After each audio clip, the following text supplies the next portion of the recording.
తులసి ప్రతి ఇంట్లో ఉండాలి. తులసి యాంటీబయాటిక్. ఉదయాన్నే లేచి స్నానం చేసి తులసికి ప్రదక్షిణం చేసి ఒక గ్లాసు నీళ్లు పోయకుండా ఏ పని చెయ్యకూడదు, ఏ పని ఫలించదు. తులసి కటాక్షం ఉంటేనే మనకు అన్నీ ఫలిస్తాయి. విష్ణుమూర్తి ఆవిడ పాతివ్రత్యానికి మెచ్చి ఆవిడకి ఇచ్చినటువంటి వరం అది. అందుకే రాముడికి తులసి దళాలంటే చాలా ఇష్టం. విష్ణు ఆలయాల్లో ఎక్కువ తులసి దళాలు వాడతారు.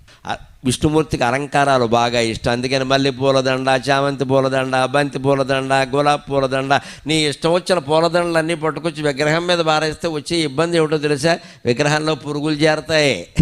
విగ్రహంలో పురుగులు చేరతాయి. పువ్వుల్లో పురుగులు ఉంటాయి కదా, విగ్రహంలో పురుగులు చేరతాయి. ఆ చేరినటువంటి పురుగులు విగ్రహానికి హాని చేస్తే అక్కడే చనిపోతాయి, అక్కడే కుళ్ళిపోతాయి, రకరకాలుగా అవుతాయి. ఆ విగ్రహానికి పట్టిన మురికి మొత్తం పోవాలి అంటే విష్ణుమూర్తి ఆలయాల్లో తులసిమాల తప్పకుండా వెయ్యాలి. అది శాస్త్రీయమైన ఆచారం. హిందూ దేవాలయాల్లో పాటించే ప్రతి ఆచారం శాస్త్రీయం.